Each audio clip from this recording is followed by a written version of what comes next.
நிச்சயமாக நாம் திருவலிக்கு வருவோம், நிச்சயமாக சிலுவை பாதைகளில் நாம் பங்கேற்போம். ஆனால் தனிப்பட்ட விதத்தில் ஆண்டவருடைய பாடுகளை தியானித்த வண்ணமாக, ஆண்டவருடைய பாடுகளை படிக்க அல்ல, தியானிக்க. சில நேரத்தில் ஆண்டவருடைய பாடுகளின் ஒரு வார்த்தை போதும் நமக்கு இந்த தவக்காலம் முழுவதையும் கழித்துவிட. நம்முடைய பங்கின் பாதுகாவலி புனித மதர் தெரேசம்மாவுக்கு அந்த ஒரே ஒரு வார்த்தை தான் வாழ்க்கை முழுவதும் தியானமாக மாறிவிட்டது. எனக்கு தாகமாக இருக்கிறது. ஆண்டவர் சிலுவையின் மேல் சொன்ன வார்த்தைகள், ஒரு வார்த்தை போதும். நான் உங்களை ஆண்டவருடைய பாடுகளை படிக்க சொல்லவில்லை. படிப்பது என்று சொன்னால் இப்படி உட்கார்ந்து நான் படித்துக் கொண்டே இருப்பது. தியானிப்பது, தியானிப்பது என்றால் அந்த ஒரு வார்த்தை இந்த நபருடைய வாழ்க்கையை புரட்டி போட்டு விட்டது. வாழ்நாள் முழுவதும் அவருடைய சிந்தனை எல்லாம் அந்த ஒரு வார்த்தை தான், எனக்கு தாகமாக இருக்கிறது, எனக்கு தாகமாக இருக்கிறது.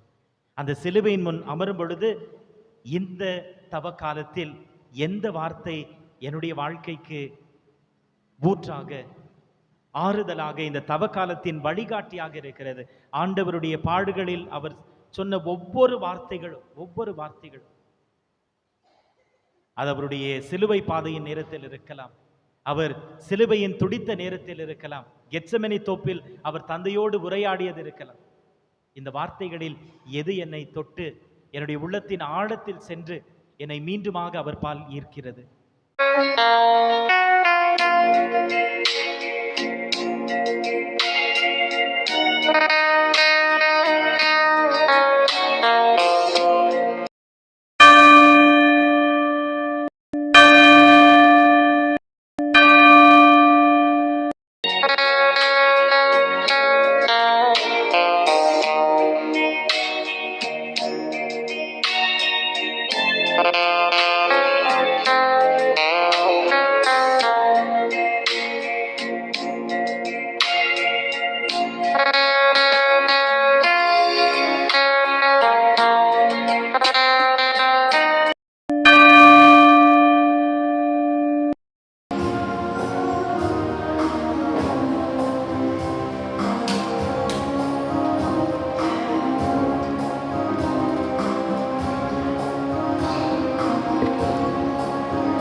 தந்தை மகன் தூயாவியாரின் பெயராலே.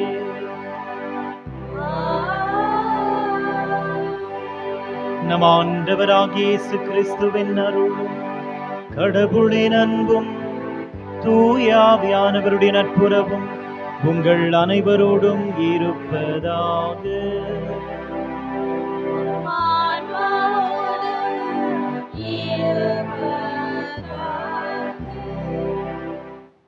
இறையேசு கிறிஸ்துவில் என் அன்புமிக்க சகோதர சகோதரிகளே, அன்பு பிள்ளைகளே, உங்கள் ஒவ்வொருவரையும் வாழ்த்தி அன்போடு இந்த திருப்பலிக்கு வரவேற்கின்றேன். இன்று நாம் பொது காலத்தின் 8ஆம் ஞாயிறை கொண்டாடி கொண்டிருக்கிறோம். இந்த ஞாயிறு முடிந்தவுடன் நாம் தவக்காலம் எனும் பரிசுத்த நாட்களை தொடங்கவிருக்கிறோம். நாம் எதை பார்க்கிறோம், எதை கேட்கிறோம், அது நம்முடைய உள்ளத்தை நிரப்புகிறது. எதை நாம் நம்முடைய உள்ளத்தில் நிரப்பிக் கொள்கிறோமோ அதனுடைய வாழ்க்கையை ஆளுகிறது.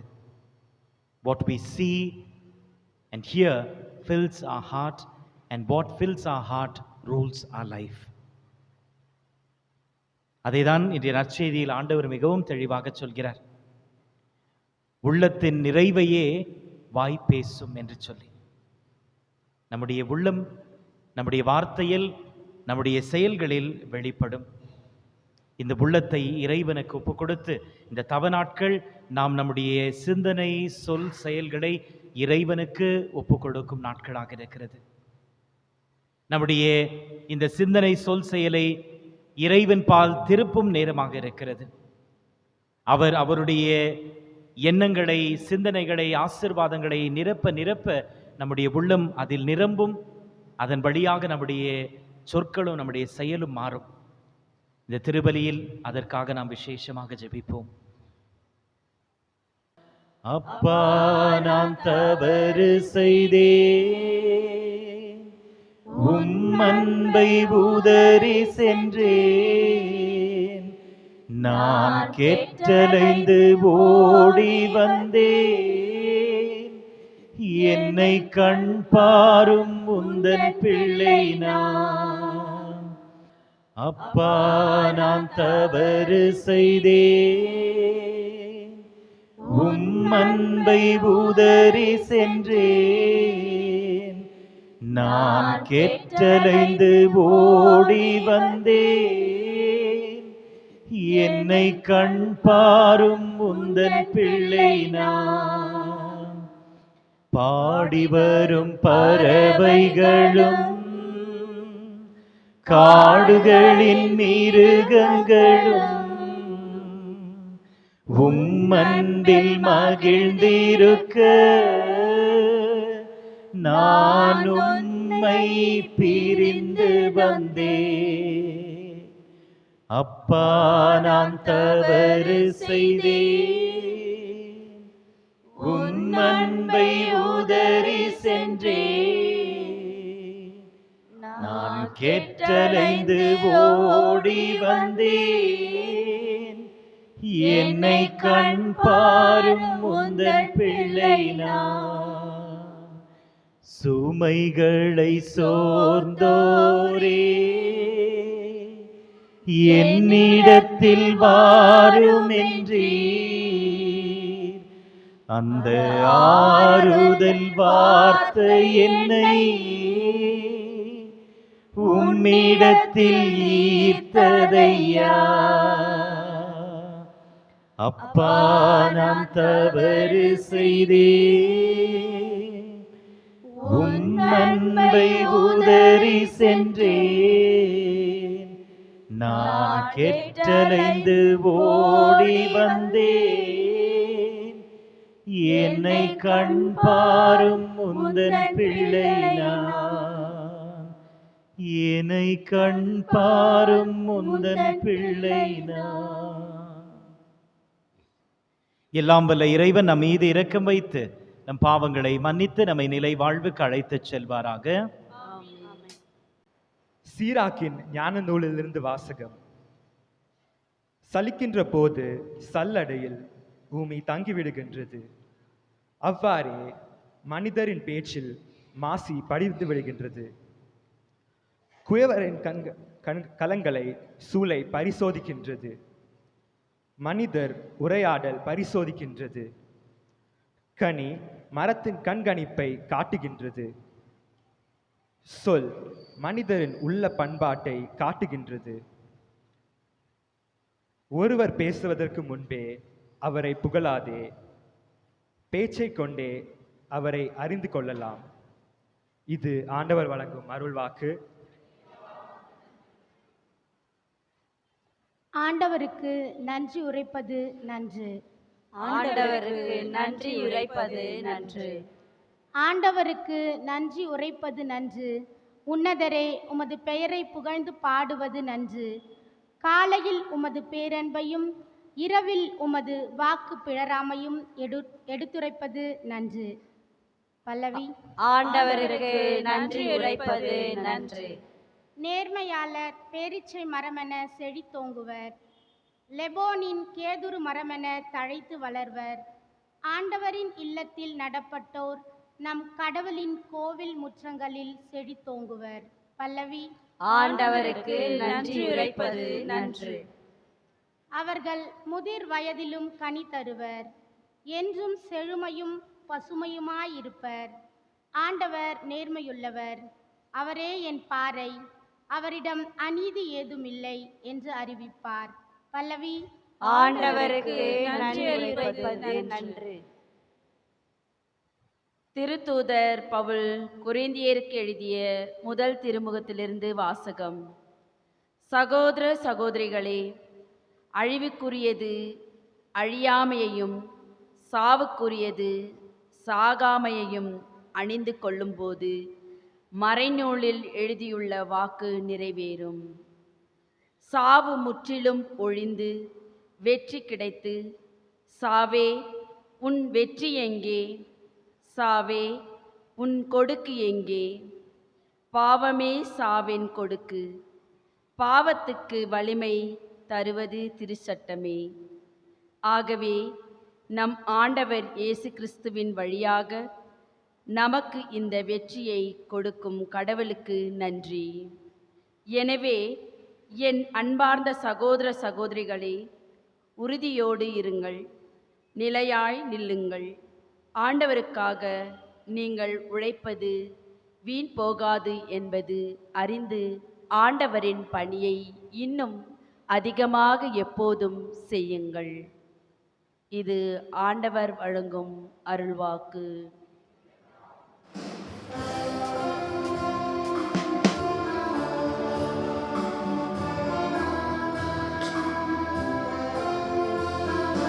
அல்லேலூயா, அல்லேலூயா, அல்லேலூயா, அல்லேலூயா, அல்லேலூயா, அல்லேலூயா. வாழ்வின் வார்த்தையை பற்றிக் கொள்ளுங்கள். உலகின் ஒளிரும் சுடர்களாக துலங்குவீர்கள். அல்லேலூயா, அல்லேலூயா, அல்லேலூயா, அல்லேலூயா. ஆண்டவர் உங்களோடு இருப்பாராக. ஆன்மாவோடும் இருப்பாராக. தூய லூக்கா எழுதிய பரிசுத்த நற்செய்தியிலிருந்து வாசகம். ஆண்டவரே மாற்றி மகிழ்.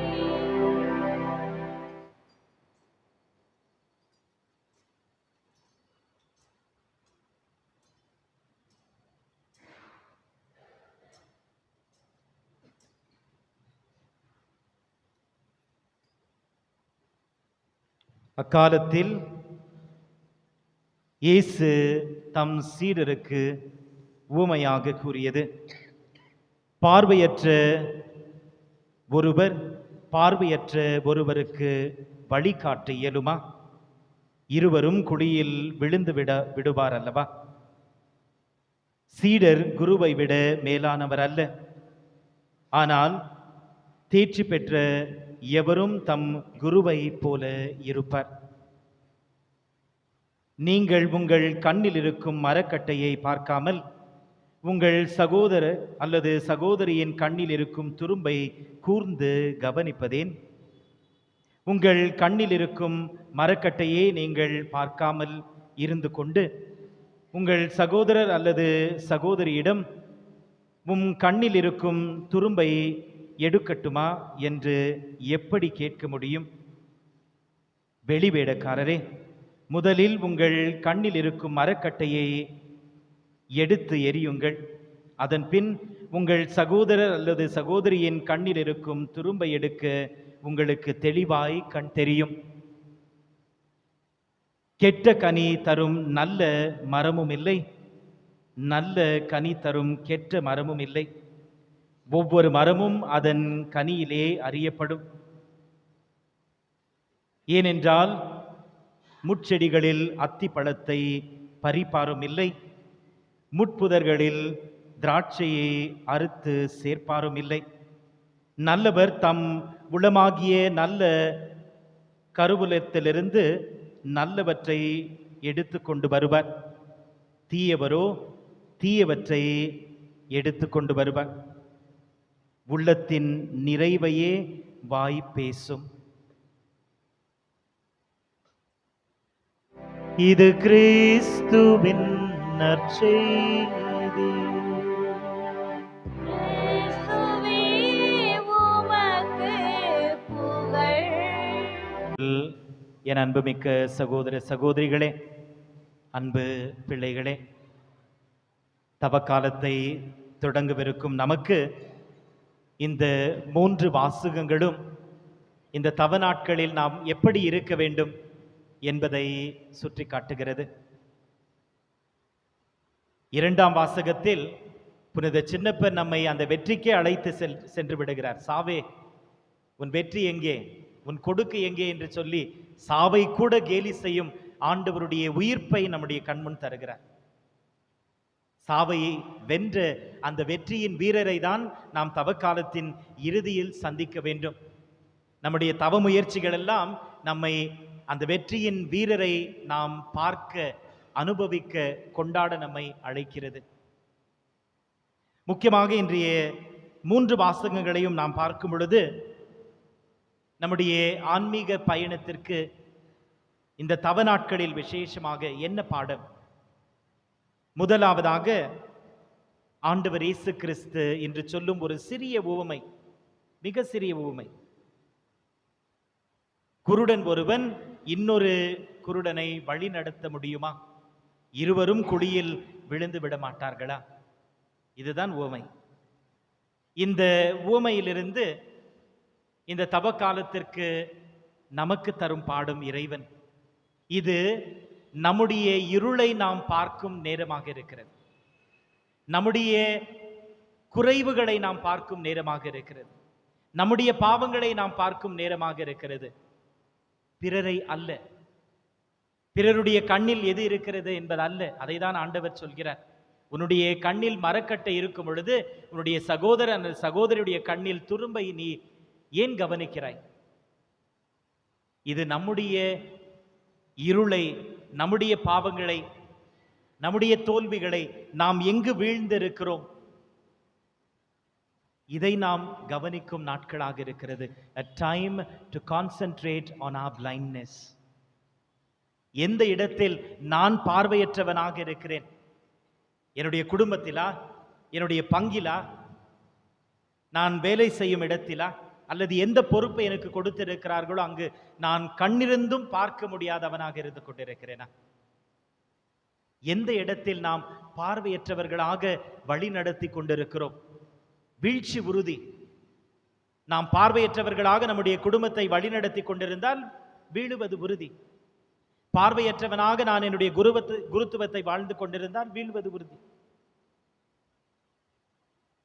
நம்முடைய இந்த இருளை ஆண்டவர் மீண்டுமாக புரிந்து கொள்ள நம்மை அழைக்கிறார். எங்கு நான் வீழ்ந்திருக்கிறேன், எங்கு நான் பார்வையற்றவனாக இருக்கிறேன்? நம்மை நாம் பார்க்கும் ஒரு காலமாக இருக்கிறது, பிறரை அல்ல.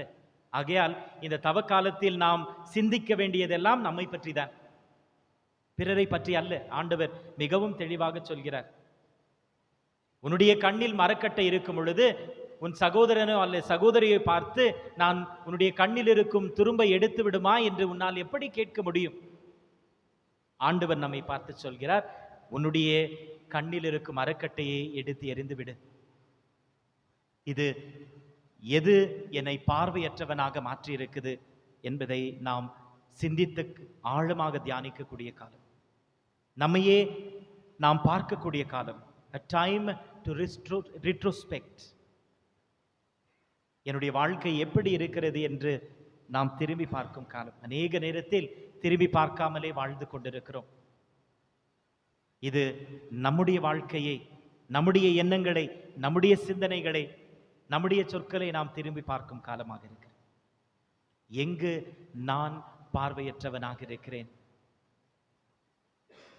இரண்டாவதாக, ஆண்டவர் இயேசு கிறிஸ்து நல்ல மரத்தை பற்றி பேசுகிறார்.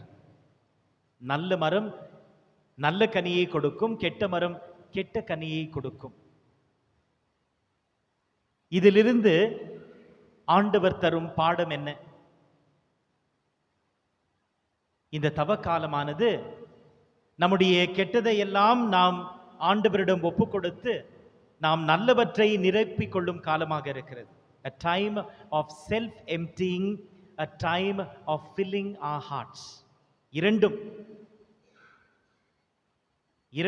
என்னையே நான் என்னுடைய கெட்டதை எல்லாம் ஆண்டவரிடம் ஒப்புக் கொடுக்கும் காலமாக இருக்கிறது. ஏனென்றால் எதை நான் நிரப்பிக் கொள்கிறேனோ அதுதான் என்னுடைய வார்த்தையாக, என்னுடைய செயலாக, என்னுடைய சிந்தனையாக மாறுகிறது.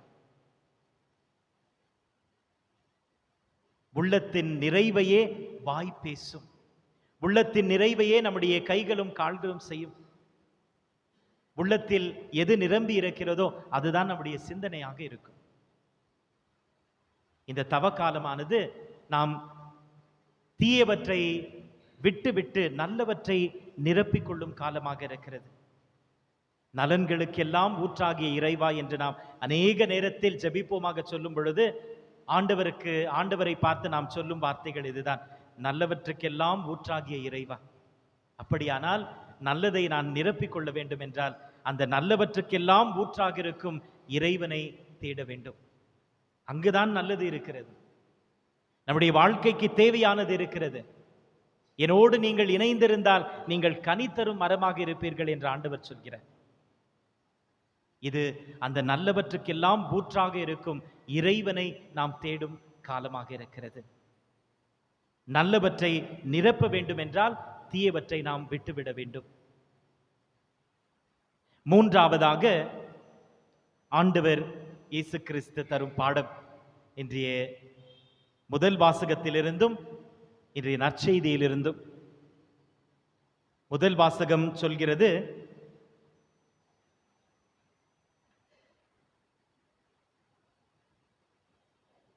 ஒருவர் பேச்சை கொண்டே அவரை அறிந்து கொள்ள இயலும். ஒருவரை நாம் யார் என்று புரிந்து கொள்ள வேண்டும் என்று சொன்னால் அவருடைய பேச்சை கேட்டால் நாம் புரிந்து கொள்ளலாம். Our speech reveals our heart. நாம் எதை பேசுகிறோம் அது நம்முடைய உள்ளத்தின் கண்ணாடியாக இருக்கிறது. நம்முடைய வார்த்தைகள் நம்முடைய உள்ளத்தில் எது இருக்கிறது என்பதை காண்பிக்கிறது. அதைதான் ஆண்டவர் இயேசு கிறிஸ்து தெளிவாக சொல்கிறார், உள்ளத்தின் நிறைவையே வாய் பேசும். என்னுடைய வார்த்தை நான் யார் என்பதை சுட்டிக்காட்டுகிறது. நான் யார் என்பதற்கு என்னுடைய வார்த்தைகள் என்னுடைய உள்ளத்தின் கண்ணாடியாக இருக்கிறது. அப்படியானால் இந்த தவக்காலத்தில் நான் எதை பேசுகிறேன், எதை பரப்புகிறேன்? அநேக நேரத்தில் பேசுவது மட்டுமல்ல, பரப்புவது. எந்த செய்திகளை நான் கேட்கிறேன், எதை பரப்புகிறேன், அதை பற்றி பேசுவதால் நடந்த பயன் என்ன? எத்தனை பேருக்கு அதால் ஆசீர்வாதம் வந்திருக்கிறது? அல்லது எத்தனை பேருடைய பெயர்களை நான் பாழாக்கி இருக்கிறேன்? உள்ளத்தின் நிறைவை வாய் பேசும். நம்முடைய வார்த்தைகள் நம்முடைய பேச்சு நாம் யார் என்பதை நமக்கு சுட்டி காட்டுகிறது. ஆகையால் எதை பேசுகிறேன், எதை நான் பரப்புகிறேன், எதை சிந்திக்கிறேன், இது என்னுடைய உள்ளத்தின் வெளிப்பாடாக இருக்கிறது. என்னுடைய பேச்சு, என்னுடைய சிந்தனை, நான் எதை பிறரோடு பரப்பி பகிர்ந்து கொள்கிறேன், அது நம்முடைய உள்ளத்தின் வெளிப்பாடாக இருக்கிறது. It is revelation of our heart. நம்முடைய வார்த்தைகள் நம்முடைய உள்ளத்தின் வெளிப்பாடு என்று சொன்னால், இறை வார்த்தை இறைவனுடைய உள்ளத்தின் வெளிப்பாடு. ஆண்டவர் பேசும் ஒவ்வொரு வார்த்தையும் அவருடைய உள்ளத்தை நமக்கு காண்பிக்கிறது. என்னுடைய உள்ளத்தை நான் சரிப்படுத்திக் கொள்ள வேண்டும் என்று சொன்னால், நான் கேட்கக்கூடிய வார்த்தைகள் ஆண்டவருடைய வார்த்தையாக இருக்க வேண்டும். எப்படி நம்முடைய வார்த்தைகள் நம்முடைய உள்ளத்தை எடுத்து காட்டுகிறதோ, அப்படி ஆண்டவருடைய வார்த்தைகள் ஆண்டவருடைய உள்ளத்தை எடுத்து காட்டுகிறது. ஆண்டவர் இயேசு கிறிஸ்துவனுடைய நற்செய்தி அவருடைய உள்ளத்தை எடுத்து காட்டுகிறது. நாம் நம்முடைய உள்ளத்தை சீராக்கிக் கொள்ள வேண்டும், சரியாக்கிக் கொள்ள வேண்டும் என்று சொன்னால், நாம் கேட்க வேண்டியது ஆண்டவருடைய வார்த்தைகள். இந்த தவ நாட்களில் இந்த வார்த்தைகளை வாசிக்கும் பொழுது நாம் ஆண்டவரை புரிந்து கொள்ள முயற்சிக்கிறோம். விசேஷமாக வருடாந்தோறும் நாம் இங்கு ஒரு சிலுவையை வைக்கிறோம். ஆண்டவருடைய பாடுகளை நினைக்கும் வண்ணமாக. நிச்சயமாக நாம் திருவலிக்கு வருவோம், நிச்சயமாக சிலுவை பாதைகளில் நாம் பங்கேற்போம். ஆனால் தனிப்பட்ட விதத்தில் ஆண்டவருடைய பாடுகளை தியானித்த வண்ணமாக, ஆண்டவருடைய பாடுகளை படிக்க அல்ல, தியானிக்க. சில நேரத்தில் ஆண்டவருடைய பாடுகளின் ஒரு வார்த்தை போதும் நமக்கு இந்த தவக்காலம் முழுவதையும் கழித்துவிட. நம்முடைய பங்கின் பாதுகாவலி புனித மதர் தெரேசாமாவுக்கு அந்த ஒரே ஒரு வார்த்தை தான் வாழ்க்கை முழுவதும் தியானமாக மாறிவிட்டது. எனக்கு தாகமாக இருக்கிறது. ஆண்டவர் சிலுவையின் மேல் சொன்ன வார்த்தைகள், ஒரு வார்த்தை போதும். நான் உங்களை ஆண்டவருடைய பாடுகளை படிக்க சொல்லவில்லை. படிப்பது என்று சொன்னால் இப்படி உட்கார்ந்து நாம் படித்துக் கொண்டே இருப்பது. தியானிப்பது. தியானிப்பது என்றால் அந்த ஒரு வார்த்தை இந்த நபருடைய வாழ்க்கையை புரட்டி போட்டு விட்டது. வாழ்நாள் முழுவதும் அவருடைய சிந்தனை எல்லாம் அந்த ஒரு வார்த்தை தான், எனக்கு தாகமாக இருக்கிறது, எனக்கு தாகமாக இருக்கிறது. அந்த சிலுவையின் முன் அமரும் பொழுது இந்த தவ காலத்தில் எந்த வார்த்தை என்னுடைய வாழ்க்கைக்கு ஊற்றாக, ஆறுதலாக, இந்த தவ காலத்தின் வழிகாட்டியாக இருக்கிறது? ஆண்டவருடைய பாடுகளில் அவர் சொன்ன ஒவ்வொரு வார்த்தைகளும் அது அவருடைய சிலுவை பாதையின் நேரத்தில் இருக்கலாம், அவர் சிலுவையின் துடித்த நேரத்தில் இருக்கலாம், கெத்செமனி தோப்பில் அவர் தந்தையோடு உரையாடியது இருக்கலாம். இந்த வார்த்தைகளில் எது என்னை தொட்டு என்னுடைய உள்ளத்தின் ஆழத்தில் சென்று என்னை மீண்டுமாக அவர் பால் ஈர்க்கிறது? தியானிக்க. ஏனென்றால் ஆண்டவருடைய வார்த்தை அவருடைய உள்ளத்தின் வெளிப்பாடு. ஆண்டவருடைய வார்த்தை அவருடைய உள்ளத்தின் வெளிப்பாடு.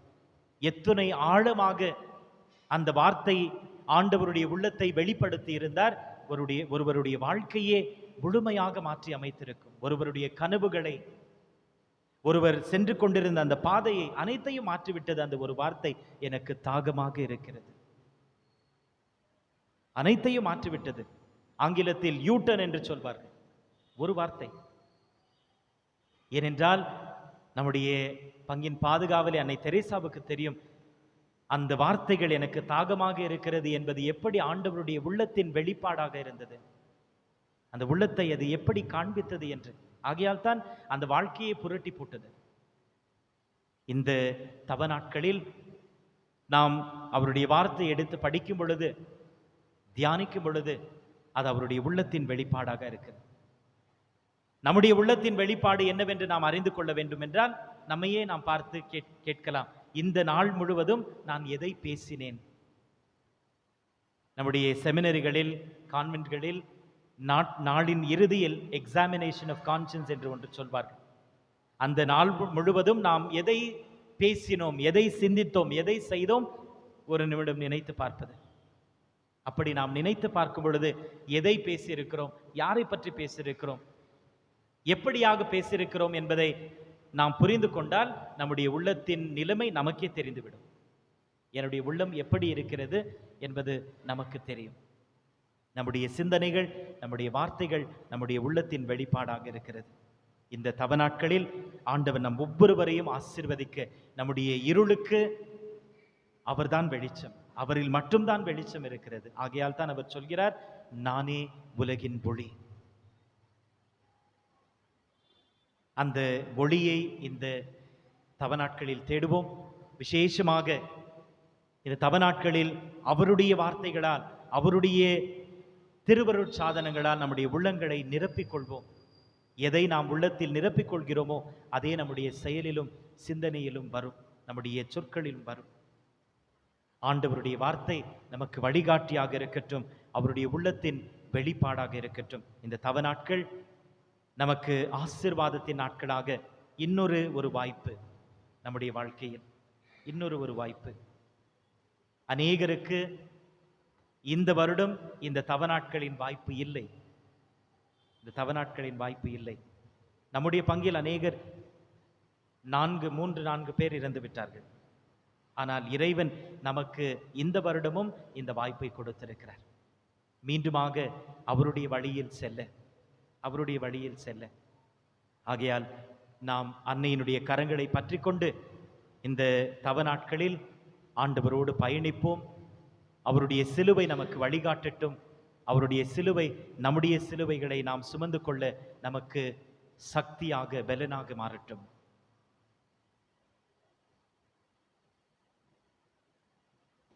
அன்பார்ந்த சகோதர சகோதரிகளே, விசுவாசத்தோடு நம்முடைய விண்ணப்பங்களையும் ஜெபங்களையும் ஆண்டவர் வழியாக தந்தையிடம் எடுத்துச் சொல்வோம். உங்கள் பதில். ஆண்டவரே எங்கள் மன்றாட்டை கேட்டருளும். ஆண்டவரே எங்கள் மன்றாட்டை கேட்டருளும்.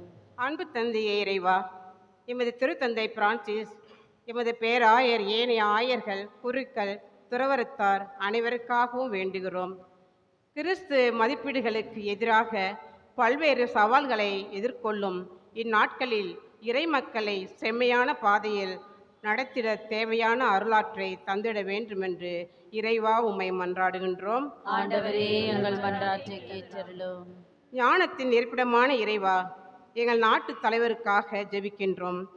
ஏழை எளிய மக்களின் வாழ்க்கை தரம் உயரவும், வேதனை இடர்பாடுகளில் இருப்பவர்கள் துயரங்களை நீங்கி மகிழ்வுடன் வாழ தேவையான திட்டங்கள் தீட்டி ஆட்சி புரியும் அவர்களுக்கு தேவையான ஞானத்தை தர வேண்டும் என்று இறைவா உம்மை மன்றாடுகின்றோம். ஆண்டவரே எங்கள் மன்றாட்டை கேட்டருளும். அமைதியின் ஊற்றான இறைவா, எமது உயர்மறை மாவட்டத்திலும் எமது பங்கிலும் பிரிந்த நிலையில் வாழும் குடும்பத்திற்காக ஜெபிக்கின்றோம். திருக்குடும்பத்தின் பண்புகள் தூய ஆவியின் கனிகள் நிரம்ப பெற்று அமைதியுடன் வாழவும், கணவன் மனைவி ஒருவருக்கொருவர் பிரமாணிக்கத்துடன் நடந்து தங்கள் குழந்தைகள் கிறிஸ்துவ நெறியில் வளர்க்க தேவையான அருள் வரங்களை தர வேண்டும் என்று இறைவா உம்மை மன்றாடுகின்றோம். ஆண்டவரே எங்கள் மன்றாட்டை கேட்டருளும். அறுவடையோ மிகுதி வேலையாட்களோ குறைவு என்று மொழிந்த இறைவா, இறை அழைத்தல் பெருக மன்றாடுகின்றோம். இறை இளம் உள்ளங்கள் இறைவன் தனக்கு விடுக்கும் அழைப்பினை உணர்ந்து செவிமெடுத்து தங்கள் அழைப்பிற்கு பணிந்து நடக்க தேவையான வரங்களை தந்தருள வேண்டுமென்று இறைவா உம்மை மன்றாடுகின்றோம். ஆண்டவரே எங்கள் மன்றாட்டை கேட்டருளும். நம்முடைய தனிப்பட்ட தேவைகளுக்காக ஜெபிப்போம். நம்முடைய குடும்பத்திற்காக, குடும்பத்தில் உள்ள ஒவ்வொருவருக்காகவும் ஜெபிப்போம். விசேஷமாக நம்முடைய பிள்ளைகளுக்காக, இளைஞர்களுக்காக ஜெபிப்போம். பரீட்சைகளுக்காக தங்களை தயாரித்து கொண்டிருக்கிறார்கள். சிலர் பரீட்சைகளை எழுதி கொண்டிருக்கிறார்கள்.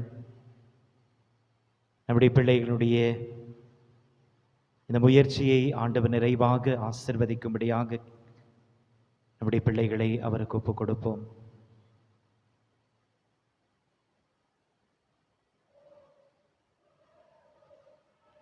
நோயுற்றோருக்காக ஜெபிப்போம். விசேஷமாக நம்முடைய பாப்பரசருக்காக ஜெபிப்போம்.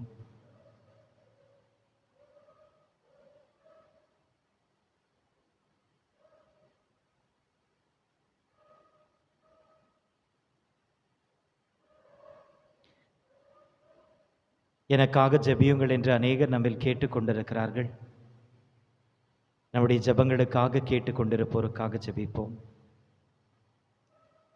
ஆலயத்திற்கு நாம் வருவது நம்முடைய ஜெபங்களை மட்டும் சுமந்து அல்ல, நமக்காக, நம்முடைய ஜெபங்களுக்காக நம்மை கேட்டுக்கொண்டிருப்பவர்களுடைய ஜெபங்களையும் சுமந்து வருகிறோம்.